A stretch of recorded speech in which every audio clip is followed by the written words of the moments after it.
This is FightFans Radio.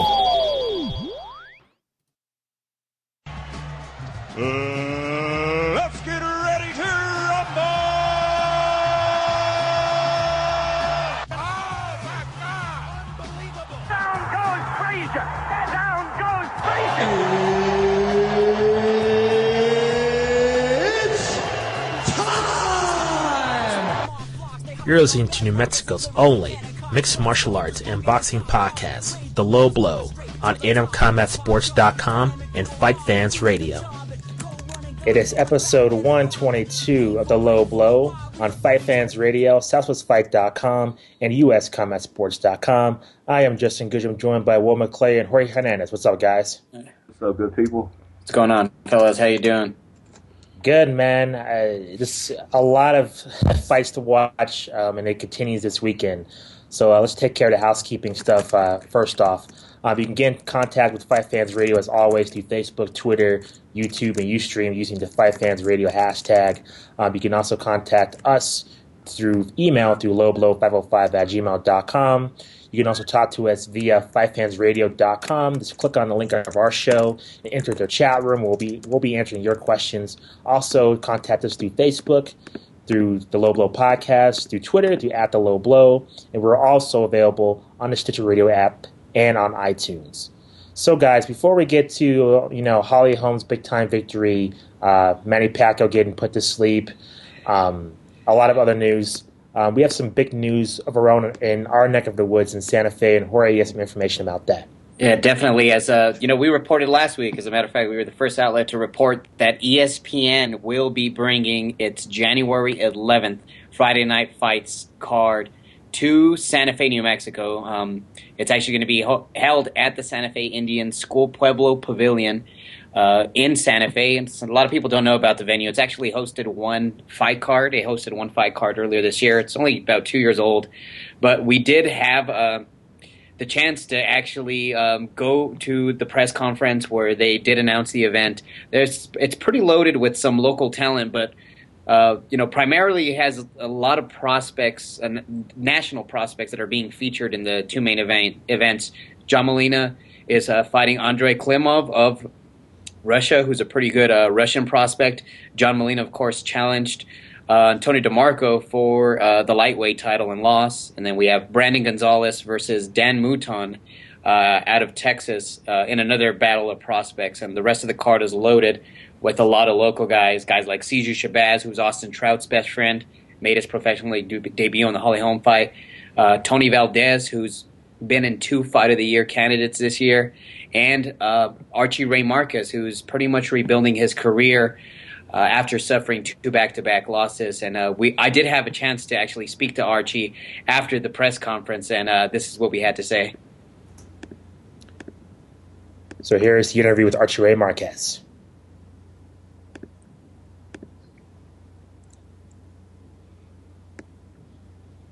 Broadcasting out of Albuquerque, New Mexico, you're listening to the Low Blow MMA Boxing Podcast.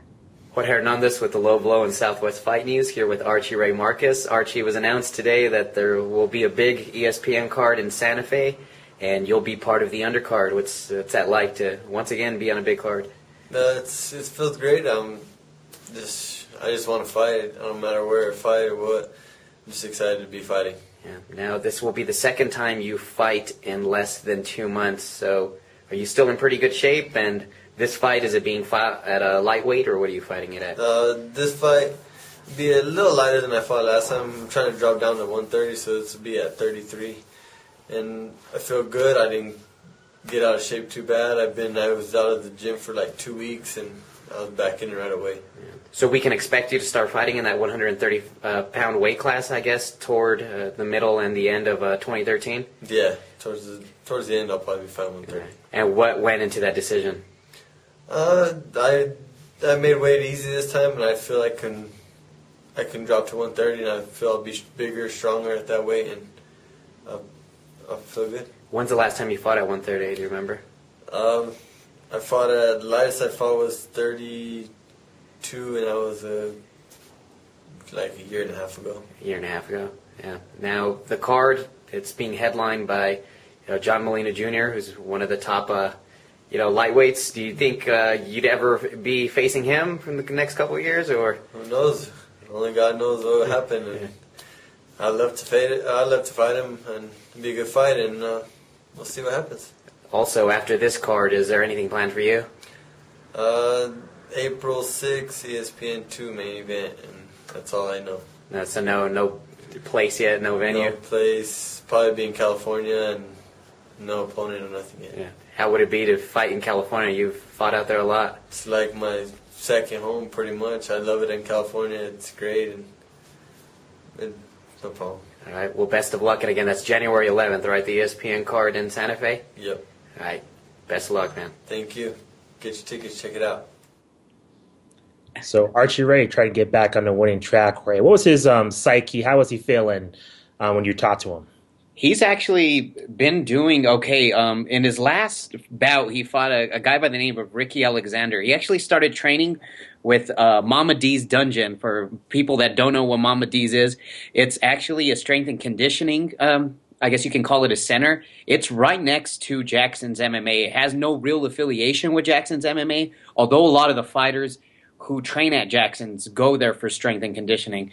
So Mama D's is the name of the woman who actually runs the place, and she's got him in really good shape. And it's a whole transition that Archie's actually going through, because he was, pretty big prospect, even ranked in the top 10 by one of the sanctioning bodies in the lightweight division, and then he lost 2 consecutive fights. He lost a huge fight against Art Hovhannisyan by just what may have been the KO of the year in 2011, or one of the top 5 at least. And then he lost a follow-up fight, and now he's in 2 consecutive fights against, I guess, what you might consider average or subpar opponents. But it looks like they're just trying to build him back up and trying to build his confidence, especially now that he's dropping a new weight class. So this guy, it's probably, when it comes to males, it's Austin Trout, obviously, then Fidel Maldonado, and then probably Archie Ray Marquez as the next 2 prospects for the state of New Mexico. So it's good to see him rebuilding his career, and we'll definitely see what he can do in the 130-pound weight class if he does ultimately move there. Jorge, did he get into any specifics in terms of him getting back on how he would get back on the winning streak? Well, I mean, basically I spoke to his manager, who's Jake Amaias, and what he told me is what we're going to do is we're going to build him. And he specifically mentioned, we put him against a guy who was 13-0, who KO'd him. We put him against a kid who was 6-0, another prospect who beat him decisively. So basically, it's just trying to rebuild, I guess, his confidence, and it's by letting him win, rattle off a few wins in a row, and by introducing just a new training regimen that's showing off, man. I mean, his body, he looks fit. Before, he'd look like, he was just a guy in shape, but now this guy's just super toned, and, he's gone into these fights in really good shape. So, yeah. So, guys, we have a lot to cover. We'll get to the standing 8 count next week, but I want to focus on 3 rounds. 3 rounds is the segment that each of us do each week. It's our weekly rant on what's bothering us or what has our interest piqued in the world of combat sports. So, guys, who wants to kick it off? I can go first. Go right ahead, man. It's these people that are putting, it happened last time when Juan Manuel Marquez and Manny Pacquiao actually fought. These people that were putting these shots and different angles of Juan Manuel Marquez stepping on Manny Pacquiao's foot. You know what I mean? It happens the opposite way also. It's going to happen whenever you have an orthodox against a southpaw fighter. So a lot of people are making a big deal of the knockout that Juan Manuel Marquez had because he did step on Pacquiao's foot. But you tell me, in that instance, in that half second or second, when he decided to go for that punch to finish Manny, I mean, he wasn't looking to finish him, obviously, but that he was thinking, you know what, I'm going to step on his foot and counter with the right over the top. Get the hell out of here. Get the hell out of here. Oh, man, that's too much.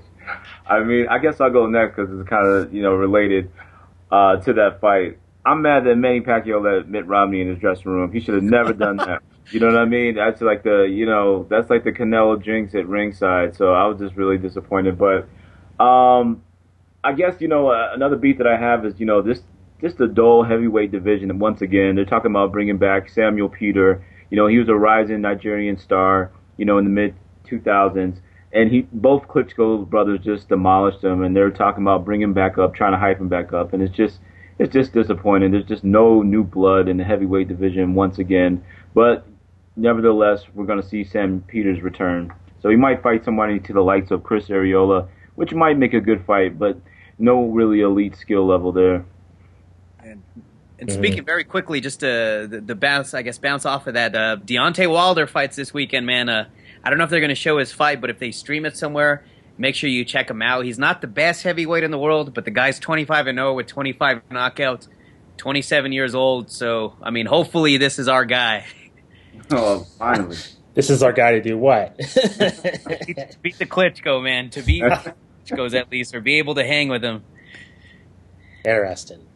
I guess I'll go next. It's more MMA related. I'm just referring to the GSP Nick Diaz situation. It looks like that fight's going to happen in March, and to me, that is kind of a disgrace.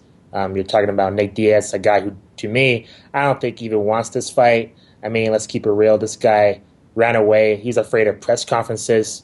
We're talking about press conferences. We're not talking about, like, sparring or fighting. We're talking about just sitting in a chair and just not even answering questions, just acting mean and tough. He couldn't even do that.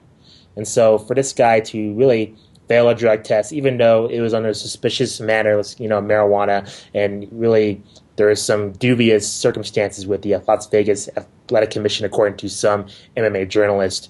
Also, he lost his fight with Carlos Condit, even though controversially he lost, and then he had this whole thing with the press conference gate. If I'm Johnny Hendricks, I'm raising all kinds of hell about this. I just think Hendricks is getting robbed. I'm not a Johnny Hendricks fan, to be perfectly honest, but I think he's getting absolutely hosed in this situation. And personally, I just hope that he doesn't leave this alone. It seems like the interviews I've seen, he's mad, but he's willing to kind of play ball with the UFC, and I think that's a mistake. I think he should kind of raise a little bit more hell. I know he'll probably lose in this situation against, fighting a war with the UFC, but I think he needs to raise as much problems and troubles for that organization as possible, because Nick Diaz does not deserve a title shot. And to me, in terms of a business perspective, Nick Diaz hasn't really proven that he's a massive draw to bounce Johnny Hendricks out of a title shot. So I just think that's a farce. And, we've heard last week that Dana White was trying to get in contact with Nick Diaz, and he couldn't find him. And Nate Diaz was trying to find his own brother. He couldn't find him either. So this guy's just aloof. And really, Nate Diaz's behavior just shows you why Nick Diaz is kind of, not taking the sport as seriously as he did. Because Nate Diaz, he lost. Benson Henderson put it on him. And Nate Diaz came to that press conference and answered all those questions. And there was no problems at all. So that's just my beef. So, guys, let's talk about Holly Holm's big-time victory over Diana Pryzak over this past weekend. From reading your tweets, Jorge, this fight took place last Friday at Route 66 Casino, a little bit outside of Albuquerque, New Mexico. It seemed like this was more of a technical performance. That Holm didn't really, I don't think there's any knockdowns in the fight. How was you were there, Jorge? How was the crowd? Were they restless? Can you give me a description of how many people were there? And what was going on after the fight with a particular video that was played after Holm got the victory? Yeah, and what would you say that venue fits with ringside seats? Maybe 3,200, man? I say so. I think that's about accurate. Yeah, about 3,200. There may have been 2,800 people. That's the first time I haven't seen a sellout for a Holly Holm fight, wow. which I found pretty interesting, because there was locally a pretty loaded undercard. And again, there was a rematch of what people think was a fight of the year between Tony Valdez and Raymond Montes. And the rematch was fight of the year, but hands down. So surprised me that despite the hype of that, people, the place didn't sell out. But as far as the performance, it was as technical as it gets. Will would have probably been super bored with the fight. Holly outboxed her, used her ring generalship. Some people may call it running. It's ring generalship, the way she demonstrates it. She occasionally had flurries. She had maybe 2-3 flurries in every round, but it'd be only 4 or 5 punch combinations. And when it appeared that she had Pryzak hurt, she would pull away. And in the post-fight, I asked her why she was doing that. She's like, I just don't want to get into a slugfest. Basically, she doesn't want to get into bad habits. But, as a fighter, you want to end the fight to not go into any bad habits. And it surprised me that she actually didn't go for it. But there were times when Pryzak would let her hit her with 4 or 5 combinations, and then she would throw a huge just haymaker over the top right to try to get her, and she caught Holly a couple of times where she stung her. I mean, she obviously didn't daze her too bad, but she did sting her, so I think that obviously hurt Holly. The crowd was, I guess, mediocre. I guess they expect this from Holly, to see her box. And basically it's just seeing her in the ring and just basically seeing her talents is what people are mostly there for. I know people aren't there to see a devastating KO, because out of her 32 wins, she only has 9 knockouts. So I think the crowd is used to it, but they weren't as loud and boisterous as they typically are. What did get a pretty good reception, though, was, as we mentioned last week, there's a video that was actually made by Cecilia Brækhus, who is widely considered the female pound-for-pound champion, along with Holm. You know, people have different views on who's number one, kind of like a Pacquiao-Mayweather thing. Well, before this past weekend, obviously, but you know, in the video, Brækhus challenges her, and I'm surprised that Holly Holm's promoter, Lenny Fresquez, allowed this.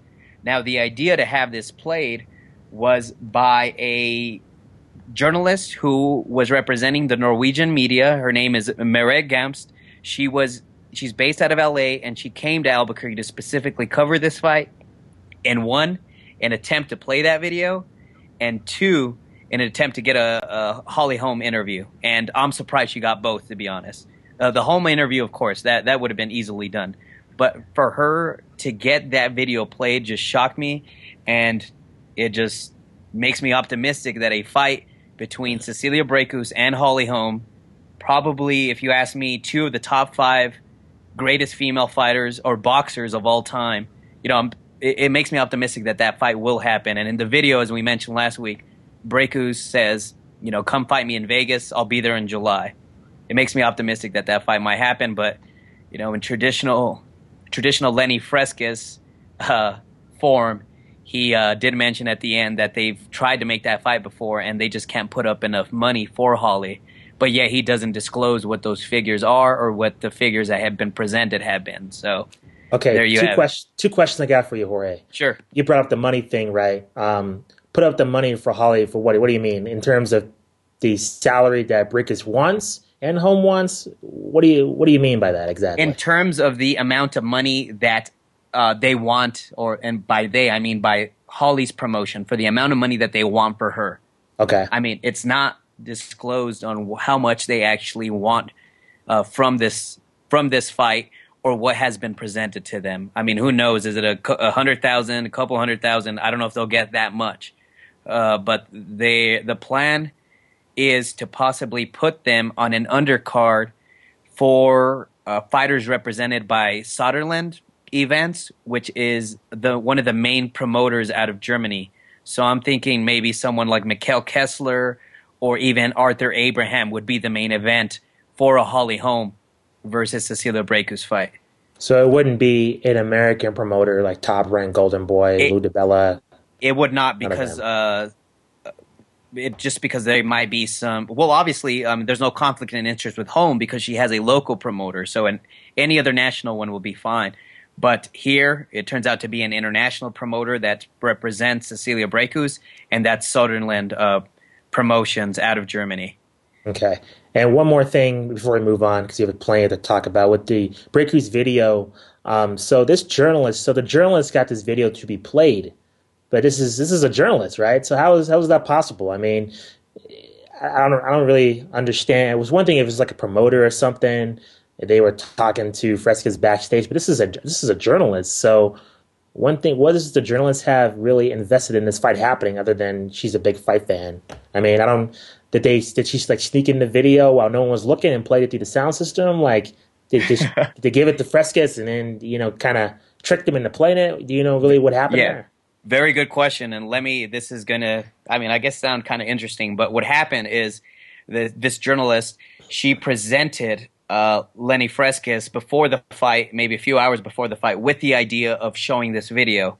The video includes, or did include, Anne-Sophie Matisse's knockout of Holly Holm. Lenny Fresquez told the reporter, you can play the video as long as you edit the knockout out. So the journalist did so, and I think she did it to kind of get a rise out of what was hot at the moment, because only 2 days before, a day and a half before, is when Cecilia Brækhus actually released that video. So it was a hot story at that time in Norway. And apparently, apparently boxing is illegal in Norway, but people are huge fans of Cecilia Brækhus because, when you think of national or international Norwegian athletes, I mean, there aren't many besides her and I maybe some soccer players. But that's why most or all of Brækhus' fights have been in Denmark or in Germany, because it's illegal in Norway. And I guess that's what makes her so popular in Norway. But as far as a journalist, I think she wanted to get a good scoop and something that'll get a rise out of the people back home in Norway. So pretty interesting, man. Wow, that's unbelievable. That's definitely a story that for us to keep track to, and I'm sure we'll give you all the updates in 2013. Just 3 quickly news stories before we get to the Manny Pacquiao fight. One, as we talked about earlier, it looks like it's going to be GSP versus Nick Diaz in 2013. That fight has not been confirmed by Dana White, but that's something that they're targeting. Also, another fight to be made in the spring looks like it'll be Albuquerque's own and Jackson's own Carlos Condit fighting Rory McDonald. McDonald got a huge victory, dominating BJ Penn, which we'll talk about later tonight.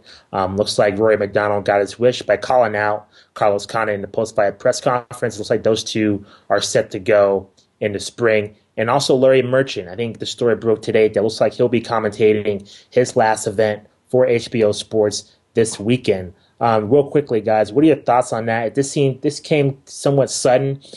Does this have anything to do with Emmanuel Stewart's death, maybe, or maybe it's unrelated to that? Maybe Merchant's just tired of the fight game. What are you guys' thoughts on his retirement? I mean, they definitely have. There have been talks about Roy Jones taking over as a permanent commentator if he hasn't already. And Larry Merchant, my goodness, he's been in the game a long time. I mean, I give him his props in terms of his passion for boxing and his commitment.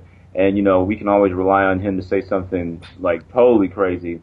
And as well as that crazy in the ring. I mean, that dude has a bad temper. But anyway, it's time for new blood, I think. Max Kellerman's doing a great job. Roy's doing a great job. You bring up a good question. It might be because of Emmanuel Stewart. But at the same time, Larry Merchant's been around so long. I think it's just basically on his own terms. I mean, he's really been in the game a long time. So it could be just as simple as that, he's done with it, and it's time for some new blood. Mm-hmm. I mean, the guy's 81 years old, man. He's been with HBO Boxing for 35 years.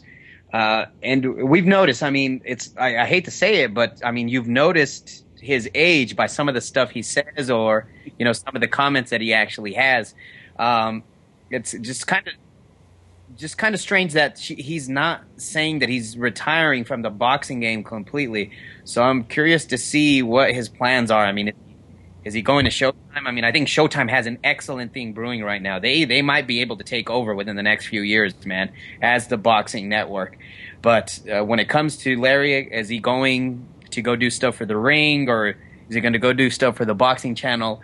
I mean, who knows? Is he going to be a writer? But at 81 years old, I think he may be calling it quits, or maybe it's something mutual between him and the organization. Mm-hmm.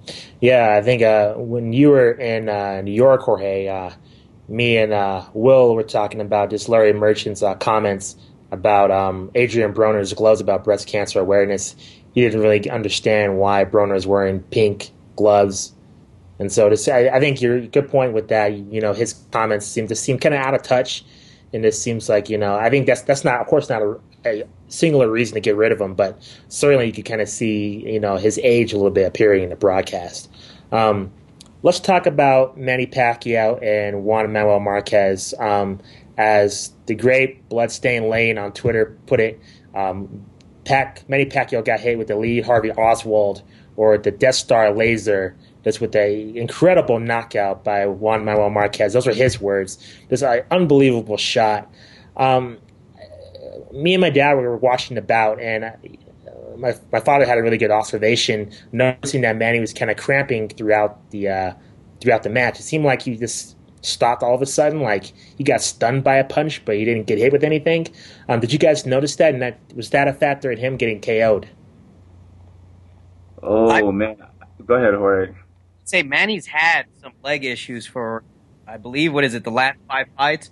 We've seen him slow down against Timothy Bradley. We saw the same against Shane Mosley. I think we really saw it a couple of years ago when he fought Shane Mosley, where it was really affecting him bad, where he was getting these leg cramps. And I don't know if you guys have noticed, or I mean, I'm sure most people have, just the size of Manny calves also. So if you get a cramp in those big things, it's going to hurt you. It's going to affect your lateral movement and your movement. But I did notice that he would stop. I couldn't tell if it was because he was cramping up or if he was just timing his shots wrong and he didn't want to lead in. But in the corner, they were running legs down every time they were between rounds. So obviously he may have been having that issue. And as far as I'm concerned, he was dominating that fight. He was winning it despite the fact he was knocked down.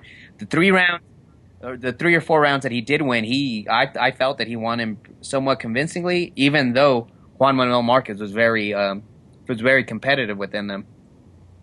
And I know that, if Emmanuel Stewart was still with us here today, he would have not liked the rubbing down of the legs, reminiscent of, Tommy Hearns going up against Marvin Hagler. He was enraged when that happened. But anyway, in terms of the cramping, I really didn't, happen to notice that. But, I mean, let's look at the facts here. Manny, he's being a congressman. He's a pop singer. He's an actor. He's out there playing basketball. I mean, what I noticed was just Marquez's focus to beat Manny Pacquiao. And I agree with you, Jorge, despite the 3rd round knockout, because I was just shocked. I mean, it kind of took me back to that movie, The Raging Bull, when Jake LaMotta told Sugar Ray Robertson, "You never got me down." And then boom, round 3, down goes Pacquiao. So he definitely shocked everybody with that knockdown. And then, I thought that Pacquiao, his aggressiveness, I wish we would have saw that type of Manny Pacquiao against Timothy Bradley, or we would have had no type of controversy.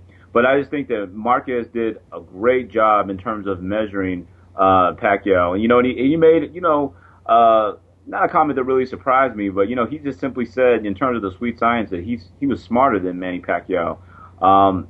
With the knockdown that Pacquiao had, it was, barely anything compared to what he had previously done to Marquez, when it was just solid knockdowns. Marquez, he stumbled, his glove barely touched the canvas, and that's enough to be considered a knockdown. But just Marquez's focus was incredible. But, I mean, he had a broken nose. I saw that Manny was just getting aggressive. But you know what? It just made me think about, Marquez, he had been, Manny trained for like 2 months for this fight. Marquez trained for 4. And, you could see the muscle. I mean, both these guys were in impeccable shape, but you could tell that Marquez had put in that muscle because he knows he can always reach Pacquiao. He can always find him. But this time, he found him with much more power. And I know that, like, Manny has, like, tremendous hand speed, but if Manny should have bulked up a little bit more because he was catching Marquez with some shots. Like I said, I mean, he broke the guy's nose, but that just showed the will of Marquez's determination because he got caught with those same shots in every fight. In every fight, he went down. And this time, he just, like I said, aside from the glove touching the canvas, he wasn't going anywhere. And Manny just got careless. When you watch that fight, Jorge and Justin, all of the Pacquiao fights that you've had, I mean, can you really say that there was any improvement on Manny's part in terms of ever becoming a boxer? I mean, the only thing that I saw that him doing really different is one of the commentators mentioned that he was doing the old Mike Tyson style, that peekaboo. And I think that was working for him for a while. But the way that he was so desperate, and the way that he was just leaning in, Marquez just measured that, and boom, and we saw what happened in the 6th round. It was just, I was just shocked. I mean, that guy was just totally out, just sleeper. So, and I don't like the fact, Jorge, how you were talking about just Marquez with the, stepping on the toes, and good grief, they just cannot get this guy to fight. Just the credit that's due. I mean, they're also talking about, they're waiting for his drug test. I was going to mention that. Yeah, they're waiting on that. So I can ramble on this fight all day, so I'm going to let you guys interject. I'll be back. Yeah, there's a couple of things I want to focus on. One is it seemed when Manny Pacquiao got knocked out, one thing, I don't know if you guys caught this real quick, is this, I think it was Harold Letterman, just like in horror. I don't know if it was him and some other guy with their mouths just totally wide open. I don't know if you guys caught that or not, because Manny got knocked out right in front of them. Oh, yeah. Did you guys catch that? Were just ringside commission. I don't think it was on the side that the HBO commentators were on. But that wasn't Harold Letterman. Okay, I thought it looked like him. Harold Letterman. They actually look like the 2 old men from the Muppets. I think that's. But no, it was just incredible. I mean, how rare is it to see a knockout, like literally a knockout cold at this high of a level? I mean, the last time we saw something this bad was Paul Williams against Sergio Martinez. And the crazy thing about it is that they had just shown Sergio Martinez at the beginning of the round. And yet Marquez pulls out, a similar punch. Ricky Hatton being knocked out cold was another similar punch to this on this high of a level. But, I mean, just incredible. And that's why, he might be one of the greatest counter punchers of all time. Will, we had this discussion before, man, and I told you before, I guess, the last fight for Pacquiao, that I thought Marquez might be in strong consideration for one of the 25 top boxers of all time. Where do you have him now that he validated a victory? Do you put him top 30, top 40? Oh yeah, most definitely. I mean, like, of course, we've talked about this before in terms of the outside ring personalities, but we're talking about Manny Pacquiao. I mean, Manny Pacquiao, he's one of the subjects in boxing that has helped keep it alive. In Philippines, he's a megastar. So for Marquez to knock out Manny Pacquiao in that fashion was just historic. They're going to be talking about this forever, long after we're gone in boxing. That was just one of those historic moments. They're always going to remember who did it. So I think with that knockout that Marquez just solidified his place in boxing history. And he deserves it. He was patient. But, as I always say again, I really respect both of these fighters for the risk. Manny Pacquiao did not have to take this fight. He has known since the first fight, since Marquez survived that first round of the first fight, that Marquez was always going to be a problem for him. Just like Frazier was a problem for Ali. It's just those type of styles. But yet, Manny was ready. He still wanted to prove that he was the better man, and he took the risk. You didn't see Manny in there playing around. We knew before that, if it did go to 12 rounds, there was a good chance that he was going to win that decision again. But he didn't decide to do that. He was trying to be decisive. I agree with you, Jorge. He was actually winning the fight to me, and, he just got caught. So, I'm not writing Manny off. I mean, that's what happens, right? You will be the best. You got to beat the best. He didn't beat the best in this situation. He didn't beat the best man on this particular night, but he's beaten him before. I don't know. I was super upset that they were even fighting a fourth time, but after that result, I wouldn't complain if they did it for a fifth time, and that's really weird for me to say. And how sick was this, guys, that as soon as Manny got knocked out cold, Larry Merchant drops and now we might see a fifth fight while he's out cold, dude. How ill was that? Yeah, crazy. There's a couple of things I want to get to. One with the Manny Pacquiao angle. You guys brought up about Marquez, solidifying his place in history by getting that KO. Is that really so, though? I mean, in terms of casual fans, it seemed like they're kind of making a mockery out of Manny Pacquiao getting knocked out. I mean, I thought Manny Pacquiao was popular with the general public, but it looks like they're kind of making a joke. You saw, go to Deadspin.com and there's photoshops of Pacquiao getting put to sleep in every kind of picture imaginable. That's totally kind of making fun of him. I'd expect that if Floyd Mayweather got knocked out, because there's a lot of people that don't like Floyd, but with Manny, there seems to be a lot of respect there among, hardcore to casual boxing fans. So when we look back on this fight, you guys say, when we look back, 10 years from now, do you think Marquez will be considered one of the greatest fighters in history, or do you think he'll be, he's good, but like Pacquiao was the star? I mean, do you think now that Marquez knocked out of the sky, though? You know what I'm saying? Yeah. The history always remembers who defeated the star, and especially in that spectacular fashion. I hope so. I bet you that they're going to definitely remember it. I mean, you even look at Buster Douglas. You think that he was an impeccable fighter, but every time that you mention Mike Tyson, Buster Douglas is going to come up. And Marquez is way better than a Buster Douglas. Yes, absolutely right. In terms of the fifth fight, it seems like you guys are all for it. I saw this Filipino television interview, and it seemed like his wife was just hysterical. His wife was just totally crying at ringside when Manny was unconscious, and she was just really still upset when they were interviewed about, a couple of days later after the knockout. So do you think his wife will allow Manny to get back in the ring again? Do you want to see a fifth fight? I think we all know about the millions of dollars, pretty much blown up with the Pacquiao-Mayweather scenario. But now, since, Pacquiao's eyeing the end of his career, do you see a value in a fifth fight, or do you see a value in having Manny and Marquez, for that matter, fight the rising prospects? I mean, we talked about this in all of 2012, that there's tons of guys on the come up. Would it be a service to the sport for the Marquez? Now he has the momentum of getting this knockout, fighting rising guys. The same thing with Manny. What do you guys think is in their future? What do you think is the best call?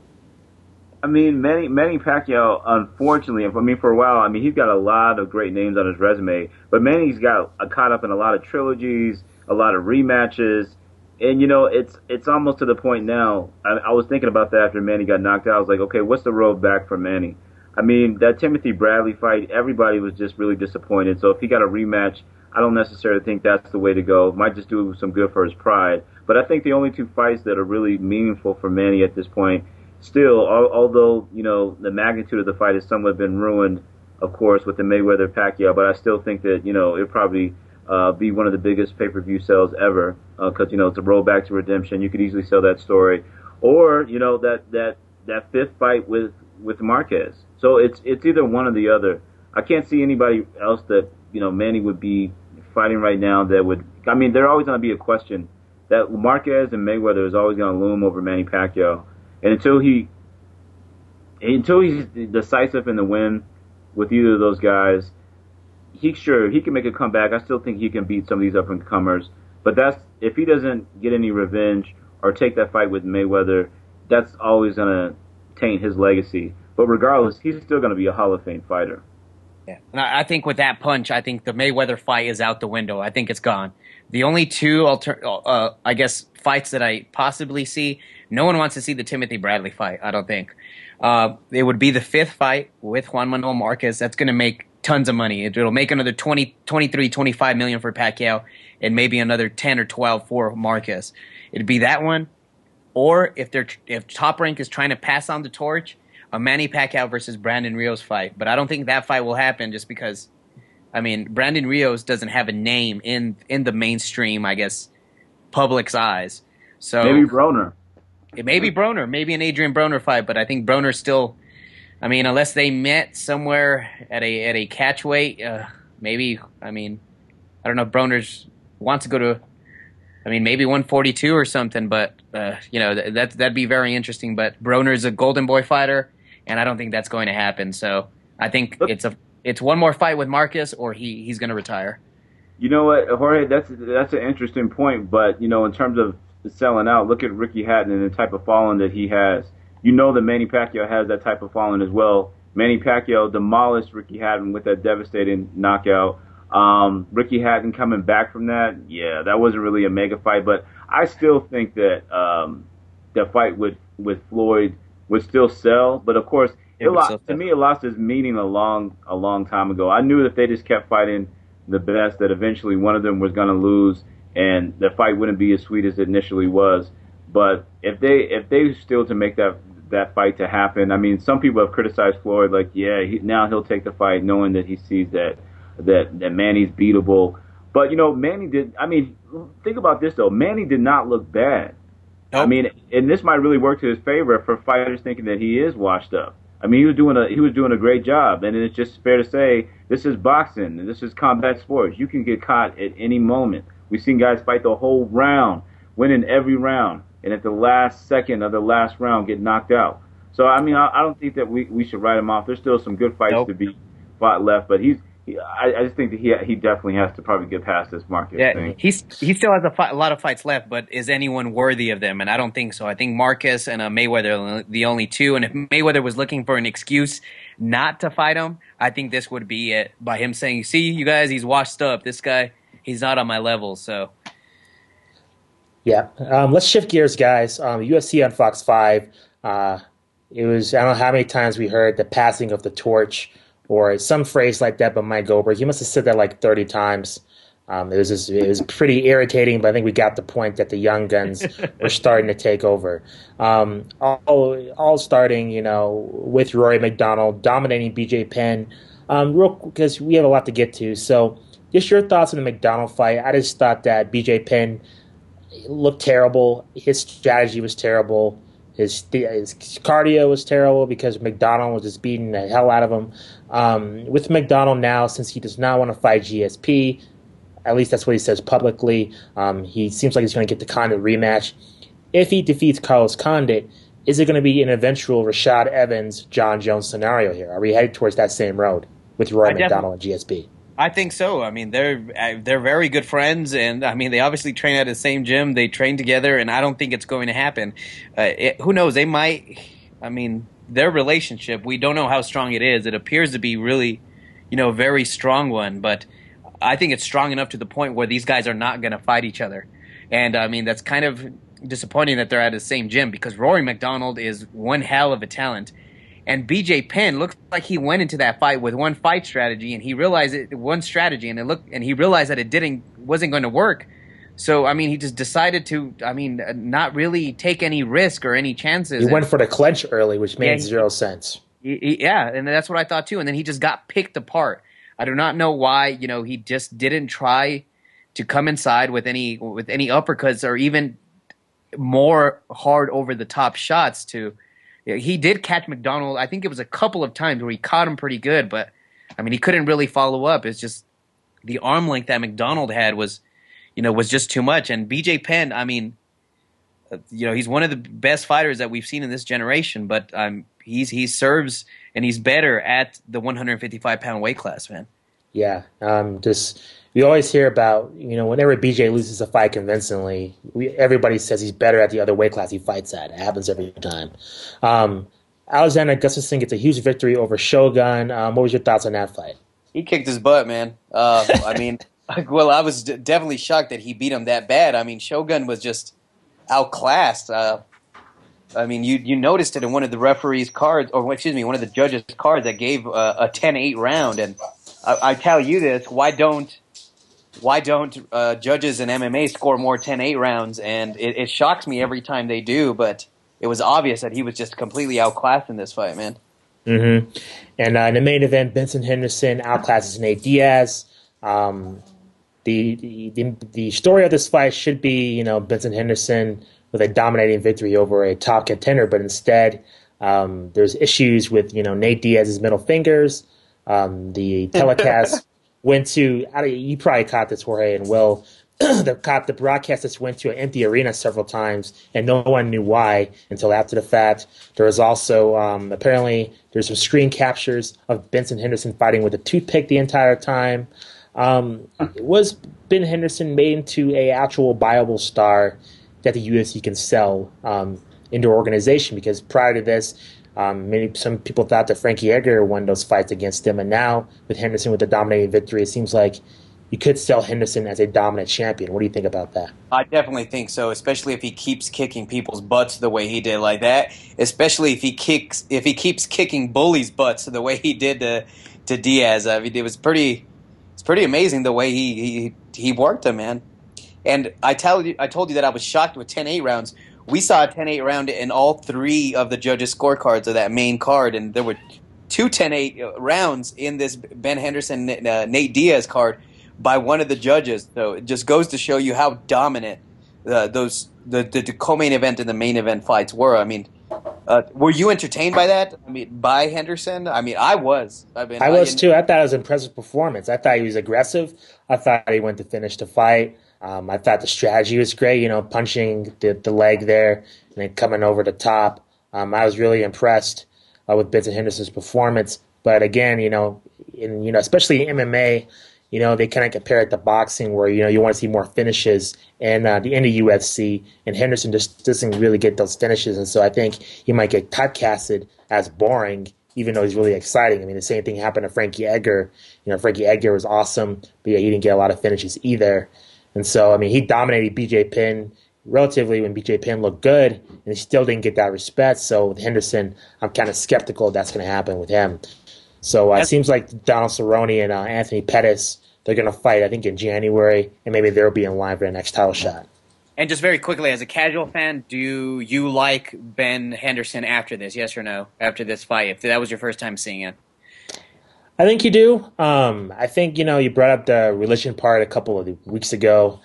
I think it was more of a heart, it's more of like he's the good guy. I still think the Diaz brothers have that appeal.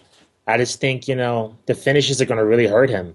I just think, if you want to be recognized as a champion that people are going to pay money to see, now you have Ronda Rousey coming in the division, Jose Aldo's, getting healthy. If he rattles off a couple of knockout victories, I mean, getting a bunch of dominating decisions, you're kind of going to get forgotten about. I mean, I hate to say that, but, casual viewers, they want to see knockouts or submissions. They don't want to see decisions, even though you're extremely dominant. That's just the truth. So. Yeah.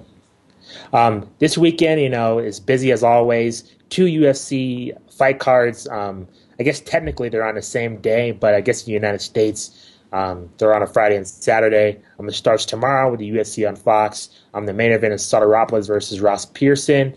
George Sotiropoulos and Ross Pearson both made weight, I think, about a couple of minutes ago. I think the weigh-in show just took place on Field TV. Also on that card, Hector Lombard versus Rusmahar Pujares. On the Saturday, it will be Roy Nelson versus Man Mitrione on the UFC Tough finale. There's tons of fights on here. Which fight catches your eye? I know we're kind of under the gun here, but any fight, Melvin Gallar's going to fight on the Saturday card. You have Hector Lombard fighting on the Friday card. Any fight that really has your interest heading into this weekend? I think the UFC on FX6 main card, I think that's a toss-up, man. Between Ross and George, I honestly think it could go either way, and either guy can knock the other one out in the first or second round. I can't. If you'd ask me to pick, I wouldn't pick a winner, man. I think it's that close as to who can actually win this fight. Yeah, definitely a lot of good fights with UFC this weekend. I don't know how the ratings would do. I know UFC's coming off some positive momentum based on the UFC on Fox ratings, so we'll have to wait and see if that translates to success this weekend. Also, boxing has a huge doubleheader. In terms of Showtime and HBO. As we talked about last week, guys, boxing will be returning to network TV on CBS featuring Leo Santa Cruz in action, defending his IBF bantamweight title. And then later on, I guess since it's tied in with Showtime, I'm sure they'll be promoting the Amir Khan Carlos Molina fight. And then on HBO, it'll be Nonito Donaire versus Jorge Arce. Before we break down the fights, guys, can you give us your guys' opinion on boxing on network TV? I mean, we see the UFC on network TV and a nice, sleek broadcast and really a good presentation of all the fighters in their division. And then within boxing now, could there be a good opportunity to kind of consolidate, the sport into a digestible viewing experience for a casual boxing fan? I mean, could it be, maybe we get a weekly or monthly boxing show that breaks down the news into sport? I know we kind of get that with ESPN2 Friday Night Fights sometimes, but on a national scale, if the ratings, do well on this Saturday afternoon, this could prove good for the future of the sport, don't you think? I think what they might use it as is kind of what the UFC is doing. It is have these preliminaries and then have them lead into the pay-per-view. Because that's something they're not really doing right now. They're doing it with just the regular, broadcast of HBO or Showtime. Excuse me, it's more Showtime that's doing it. Excuse me, where they have lead-ins on Showtime Extreme. They have these preliminaries to lead to the card, but they're not doing it with pay-per-view. Top Rank is kind of doing it by streaming the fights online, but what CBS is doing this weekend is that they're having Joseph Diaz, who is an Olympian who's making his professional debut. They're having him open the card, and then having a young, exciting fighter in Leo Santa Cruz be the main event, if you will, in the day card. So basically the fights are taking place at 4:30 p.m. Eastern. Then they're having kind of like a fan fest, and then a couple of hours later or a few hours later, they're having the main card that they're going to have on Showtime. And what's awesome, what they're doing is that the first card with Joseph Diaz and the undercard and then Leo Santa Cruz in the main event is that's free. I mean, the public can come in and then they'll go to the fan fest afterwards. So that's a great idea to try to get fans back. And if people enjoy it, then they're going to tune into the telecast later that evening. I like it as far as a boxing show on network television. I don't think it's going to happen. I mean, it's going to stick to these cable networks like NBC Sports and ESPN, I think. Mm-hmm. Yeah, at least for all the significant fights, you know what I mean? So I think that I don't know if they're going to have enough significance fight on just, regular TV in order to have casual fans tune back into boxing and really be excited about it. So I think if you got HBO and Showtime, to keep that. Mm-hmm. Let's talk about Amir Khan a little bit. He's on a 2-fight losing streak.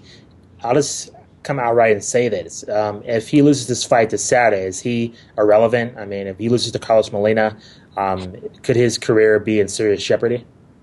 Oof. Yeah, I think so. I think after this time, I mean, I think that he would still be able to carry on, but in terms of being an elite fighter, I think people are still kind of barely hanging on to that idea right now. So if he loses this fight, I don't know if I would, consider him a journeyman at that point. But, I would definitely think that he would have to, I don't know, it's hard to say to start back at square one. But at the time being, I'd probably just say he wouldn't be considered an elite boxer anymore. I completely agree. And you got a guy in Carlos Molina who's coming up in weight to face him. So if a smaller guy, quote unquote, comes up and knocks him out the way Danny Garcia did, then this guy's definitely going to be questionable. I get not just his skills, but we know he has a questionable chin, but just whether he's going to be an elite fighter. He'll be removed as an elite fighter.